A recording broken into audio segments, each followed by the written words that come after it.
Hello, welcome back to our second episode of Listen to Your Eyes, a podcast series from Horizon Therapeutics. Throughout this series, you can learn more about thyroid eye disease, or TED, and hear from physicians, caregivers, and others who discovered that their eye symptoms were actually TED.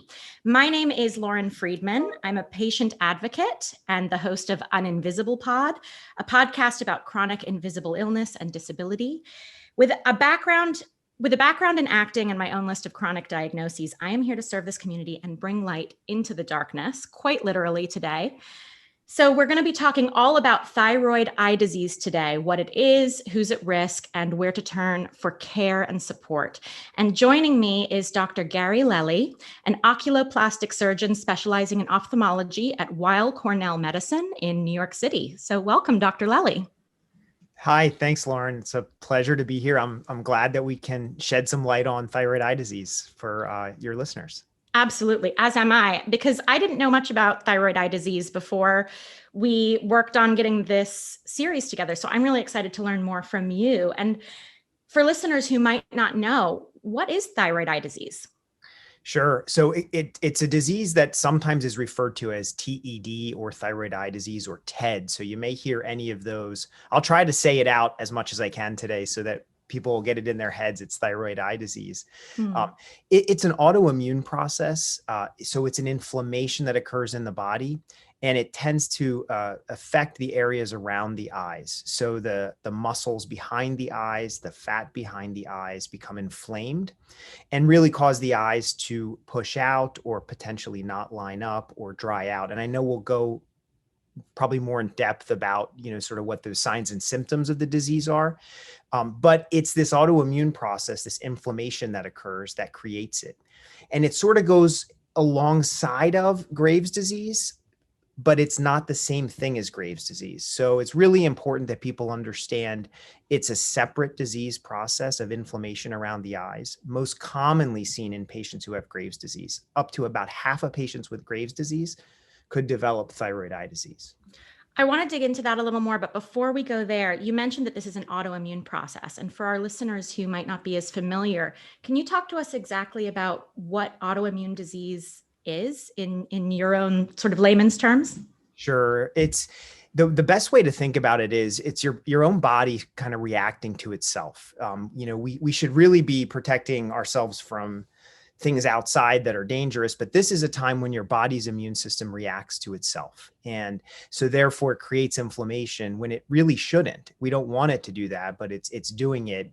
And so in the case of thyroid eye disease, one of the things that happens is a specific receptor in the areas around the eyes is upregulated, and the body is secreting these autoantibodies to stimulate that receptor, which creates the inflammation. But that inflammation happens in the area behind the eyes, the muscles behind the eyes. We all have fat behind our eyes because that's where this receptor is located.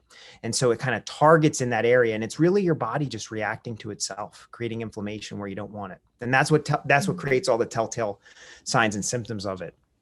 Do we know what causes autoimmune disease or what causes TED? Well, that's a loaded question.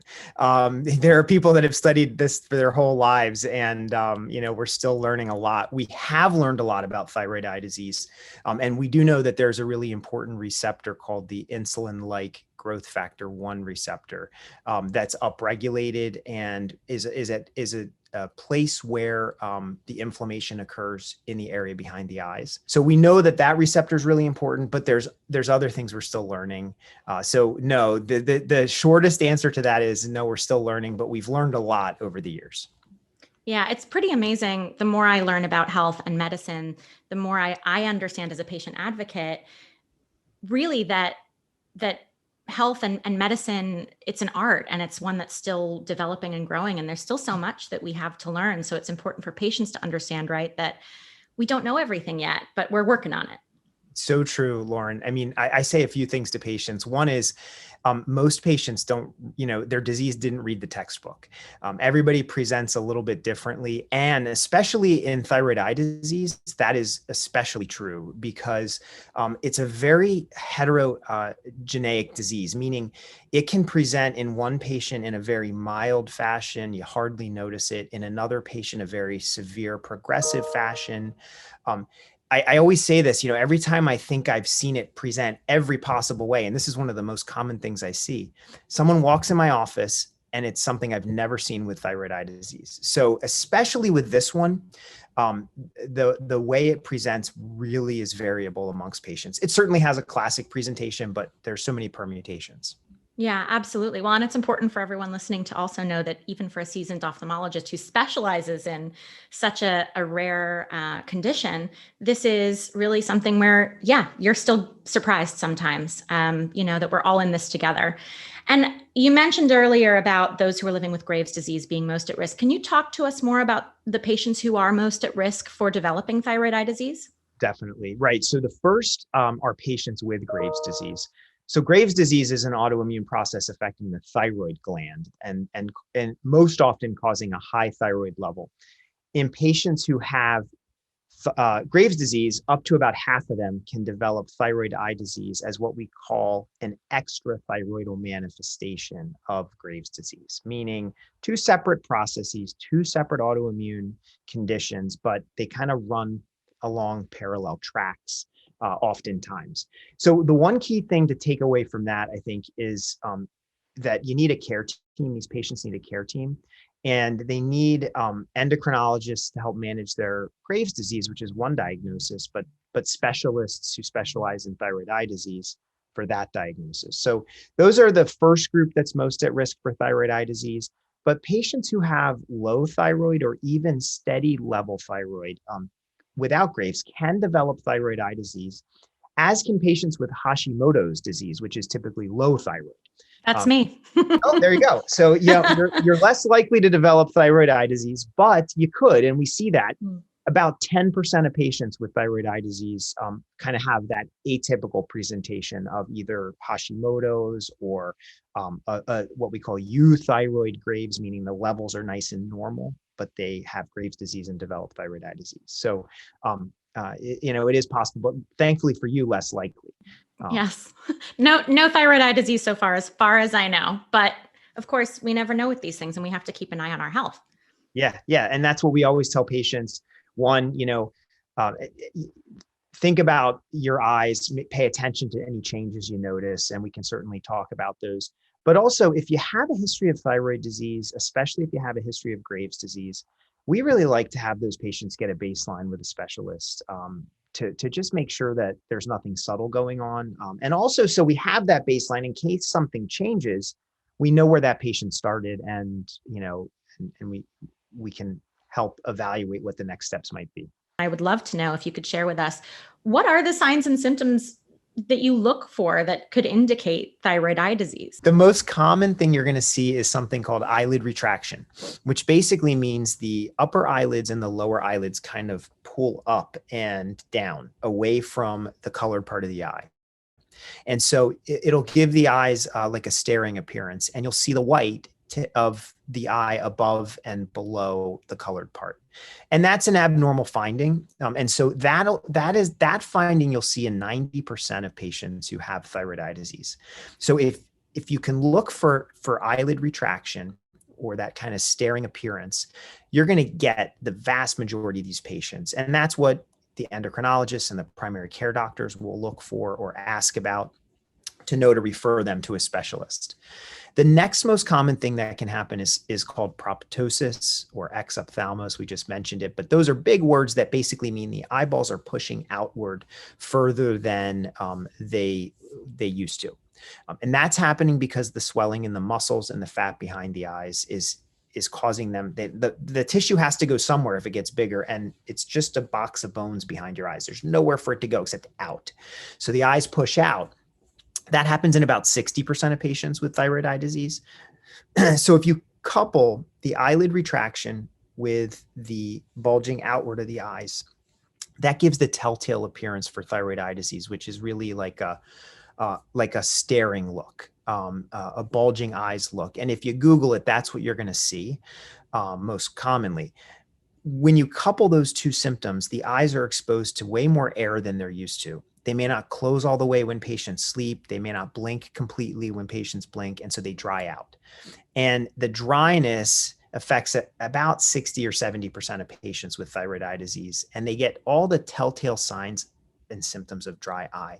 Their eyes are burning. They feel like there's sand or grit in the eyes. They're red. They're irritated. The vision may be blurry. They may get light sensitivity, which is a very common condition associated with dry eyes, that bright lights bother you. And so you're wearing sunglasses to try to avoid the bright lights.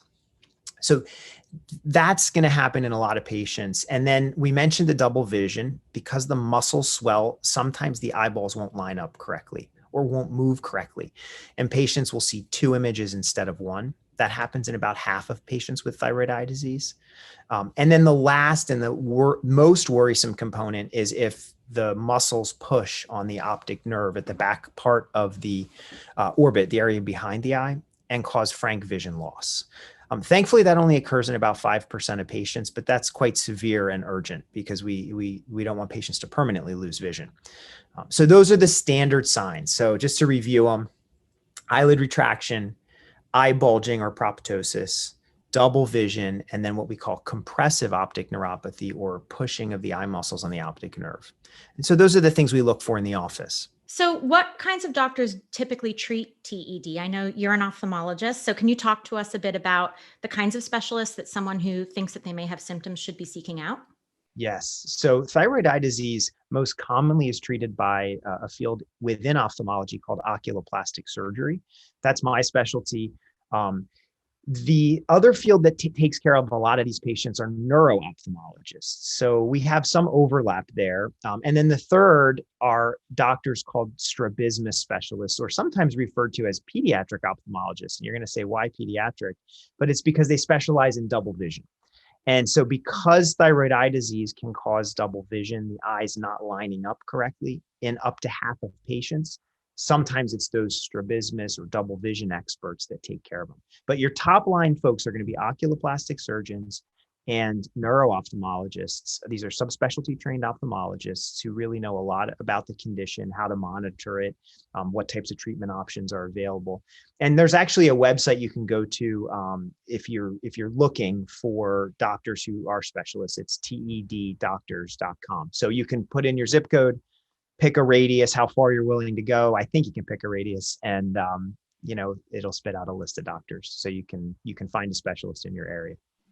Well, that's really wonderful. Thank you, Dr. Lelly. And can you walk our listeners through what a first visit to one of these TED or TED specialists might look like, including the types of questions that either the specialist will ask the patient or perhaps that the patient should consider asking the specialist, and what kinds of tests are needed? Yep. So the first appointment is actually sometimes a little bit of a long appointment. There's a lot of things we want to get to the bottom of. Most importantly is the history, talking to the patient and figuring out what their history of thyroid, what their thyroid condition is, when or if they've noticed changes in their eyes, and what they've noticed. So many patients will present having seen other doctors. They didn't really know maybe they didn't know what was happening because they aren't a specialist. And finally in the place where this doc knows this is probably thyroid eye disease. And they're going to want to ask questions about, do the eyes look different than they used to? And patients notice this all the time, especially in our sort of selfie world these days. So they're finding out quickly that they look a little bit different potentially than they used to. They may have discomfort in the eyes, redness from dry eye sensation. So we're going to ask about those types of symptoms. We're going to ask if they've developed any double vision, or if they think the vision is decreased. A lot of patients, either from dry eye symptoms or in its worst form, if the swelling of the muscles pushes on the optic nerve, can develop vision loss. And so we're going to be asking all those questions. We're going to ask what type of treatment they are receiving for their thyroid. We know that there are many ways to treat high thyroid. One of those can actually worsen thyroid eye disease, a treatment called radioactive iodine. So we want to know if they potentially are getting that treatment or are planning to get that treatment. And we're going to ask them if they're smokers, because we know smokers have a higher incidence of thyroid eye disease and also have a more severe and prolonged course of the disease. So that's a real big one, talking to patients about smoking cessation. And then I think the last but potentially most important part of that history component is how's the patient doing? What's it affecting in your life? Like, what's practically happening to you? And that's where you're really going to learn a lot. Hopefully it's somebody who says, look, I just happened to notice it in a picture. But many times you're going to have patients who say, I'm scared to see other people. I avoid, putting the video on my Zoom calls, or I try not to go to the store. I keep my sunglasses on inside. I don't want people to see how I look. I'm embarrassed. I've lost a spouse. I've lost a job. You'd be amazed the types of things you'll hear from a psychosocial perspective on these patients. And so that's the other component, because they're scared, right? I mean, the typical patient is a mid-40s woman. That's the most common place you're going to see these patients, a 45-year-old woman. Women get this disease about 5 times more likely than men. And so they're right in the height of their lives, their careers, and then boom, they have this drastic change. So you've got to really get to the heart of how that's affecting them. And then in terms of the exam, we do a full eye exam, which includes things like checking the vision, checking the eye pressure, checking the eye movements. We look under a microscope at the eyes to see all the structures of the eye. And then in most patients, we get a few baseline tests. None of them hurt. They're easy. They're pretty boring. One's a visual field test. You click a button when you see lights around. That tests how well the optic nerve is functioning. And oftentimes we'll get a picture of the optic nerve at that first visit. We like to have those as baselines. We like to know where the patient starts in case something progresses or worsens. And then lastly, in patients with more significant disease, we may get an imaging study, like a CAT scan or an MRI, because we can see the front part of the eyes, but we really can't see what's going on behind them. We know what tends to go on, but we want to see how big the muscles are, how crowded the optic nerve may be. That's the nerve that transmits vision to the brain. So we want to see those things in the more severe or moderate patients. And then the last thing that goes into this is coordination with the patient's care team. Like I mentioned, they have to have a primary care doctor or an endocrinologist, and we need to have a communication with them about where they sit with their eye disease and also how they're doing with their Graves or their thyroid disease.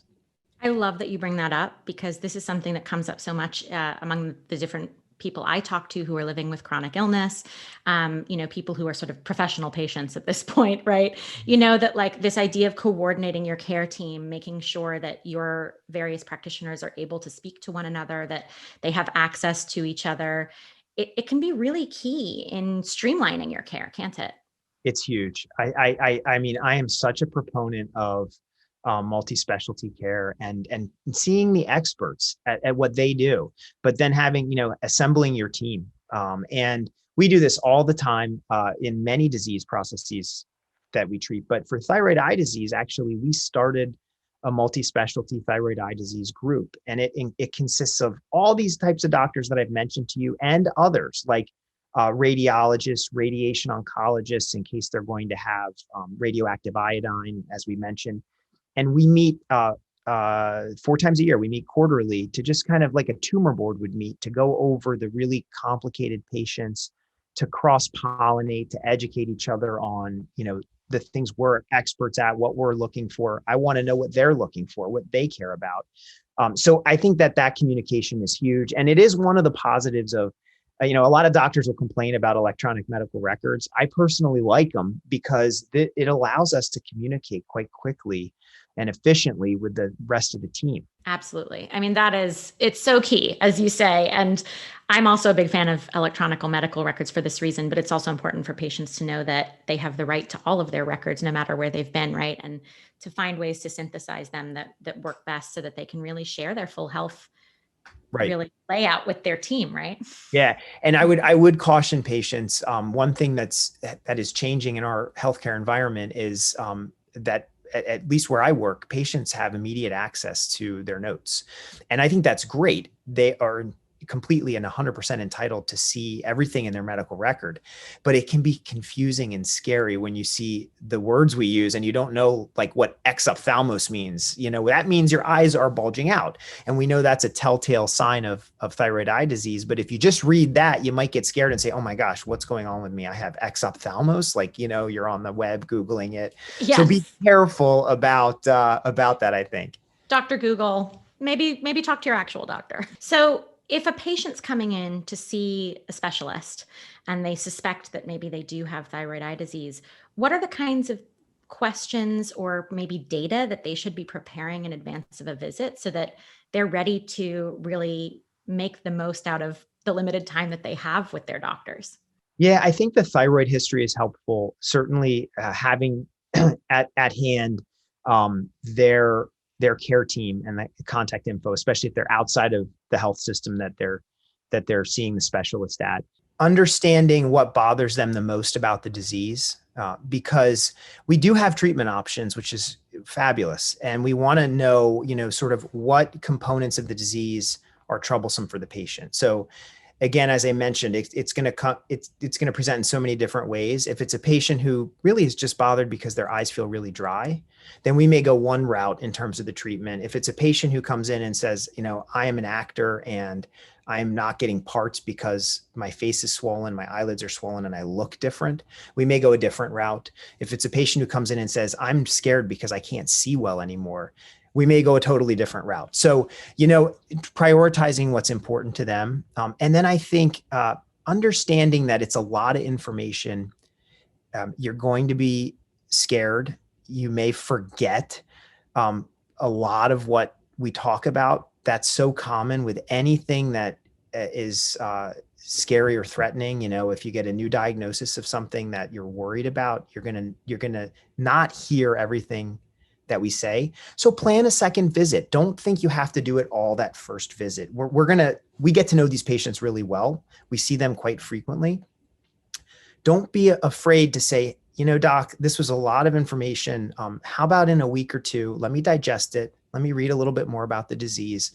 And then can we hop on either a phone call, a video visit, or an in-person visit, whatever they're comfortable with, and go over some more of my questions. It's not like it has to be. I love that. That's such a smart idea. Yeah. I mean, you can't get it all at once. And especially, even as a doctor, when I go see a patient or I take my kids to see a patient, I mean, you can't expect patients to know, what they need to know. They need some time to digest. I really appreciate that empathic point of view. I think it's important for patients who are living with chronic disease. There's often a lot of trepidation and sometimes medical trauma, right? Every time that you interact with the medical system, and being able to find a practitioner who not only wants to make the time, but has the emotional space to sort of hold space for you as a patient. It's so important. So another reason to also make sure that like your practitioners are people who are truly listening to you as you're really speaking to here. Yeah. Yeah. It's really important. And especially with this one, because I'm always shocked to hear what really is bothering these patients. We all we try not to, but you come to a judgment like, oh, they're probably most bothered by the double vision, and they could care less about the double vision because like they're an actor and they just want the eyes to look straight. I mean, it's fascinating, but you don't know what their lives are like. Absolutely. So you mentioned earlier, and I wanted to sort of follow up on this, that when a patient is seeing a TED specialist, it's still important for them to keep seeing their endocrinologist as well. Is that right? Definitely. Yep. You got to have that care team. Remember, Graves' disease and thyroid eye disease are two separate conditions. They're treated separately. And as an oculoplastic surgeon, I'm very comfortable treating thyroid eye disease. You definitely don't want me treating your Graves' disease. I wouldn't know the first thing about it. And the endocrinologist, same thing. They are set to treat Graves' disease or thyroid imbalance. That's their expertise. So you're going to need both of them, and you may need somebody else. One thing I always mention, or oftentimes mention, is there was a large study that was done that looked at patients who had a new diagnosis of cancer and patients who had a new diagnosis of either moderate or severe thyroid eye disease, and compared their anxiety and depression scores, and they were similar.